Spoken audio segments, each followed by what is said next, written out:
हमारी federation, Kashmir school federation के banner तले हमारे 5 रुकनिया वफद जो था वो एलजी साहब से मुलाकात के लिए कल गए थे और हम एलजी सिन्हा साहब के बहुत मशकूर व ममनून है कि उन्होंने अपना कीमती वक्त निकाल कर हमारी बात बड़ी गौर फिक्र के साथ सुन ली, क्योंकि इस वक्त जो मसाइल स्कूल वालों के हैं वो बहुत ज़्यादा है और उन मसाइलों का हल ढूंढने के लिए ही हमारा एक वफद कल एलजी साहब से मुलाकात हुई। हम लोग अपने प्राइवेट स्कूल के एहतमाम से तमाम प्राइवेट स्कूलों को ये वाज़िया करना चाहते हैं कि जो उनके जितने भी मुश्किलात थे हमने वो अपने मेमोरेंडम में रखे हुए थे।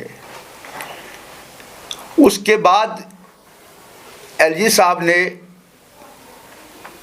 अपने तरीके से इस बात को मान लिया है कि दुश्वारियाँ बहुत है, मंजिल थोड़ी कठिन है पर नामुमकिन नहीं है, इसलिए इनका इजाला ढूंढा जाएगा और आप लोगों को राहत ज़रूर मिलेगी।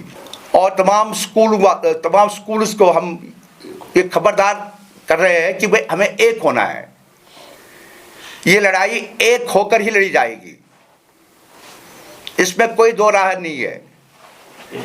अगर हम एक ना हो जाएंगे तो मुश्किल है फिर आगे आने वाले कल में हम मुश्किल है कि हम लोग सरवाइव कर सकेंगे। तो इसलिए फिर से एक बार मैं एलजी साहब का बहुत बहुत शुक्रिया अदा करना चाहता हूँ। हमने 2-3 बातें उस पर रखी थी। सबसे पहले जो हमारा एक मसला है इस वक्त वो है SO 177, वो एजुकेशन एक्ट में अभी रिसेंटली जो 2022 में तरमीम हुई है, उस वजह से तकरीबन 3 हिस्से स्कूल जो है वादी के अंदर वो बंद हो जाएंगे।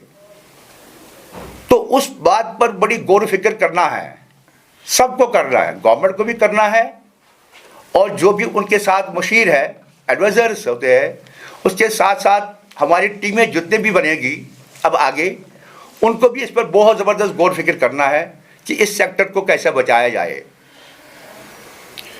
दूसरी बात थी हमारे NOCs की।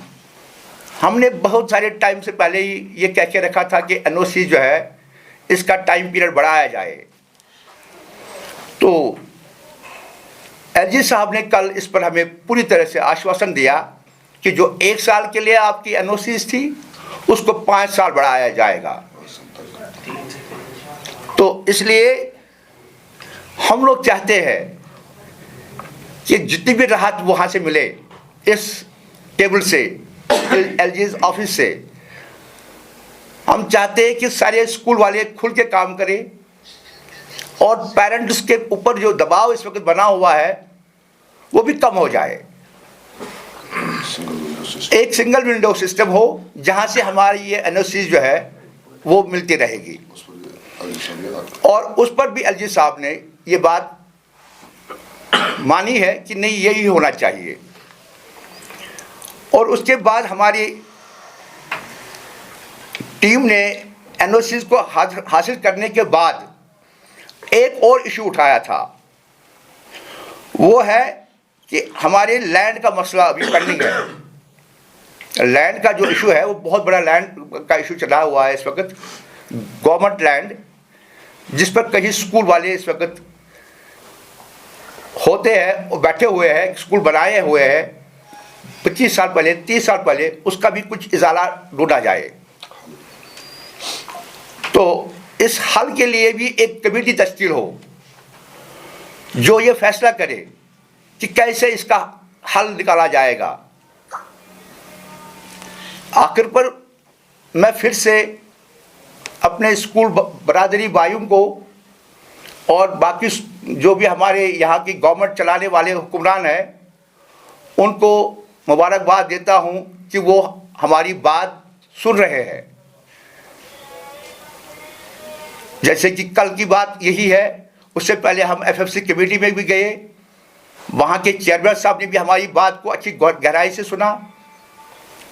तो उसके बाद फ़ौरन ही उसने कुछ बातें ऑर्डर्स में डाली हुई है कि भाई ये चीज़ें जो है ये लागू होनी चाहिए और इस ज़ाब्ते इखलाक के तहत हमारे काम को आसान बनाया जाए। तो उन्होंने भी अपनी तरह से भरपूर कोशिश की कि मैं आप लोगों को मदद करता रहूँगा। वालिदैन से भी गुजारिश है कि इस वक्त किताबों का जो बुरा हाल है, किताबें पूरी है नहीं मार्केट में, वो भी सब्र करे, किताबें मिलेगी। गवर्नमेंट कहती है किताबें मिलेगी, तो हमें गवर्नमेंट का ही इंतज़ार करना पड़ेगा। शुक्रिया।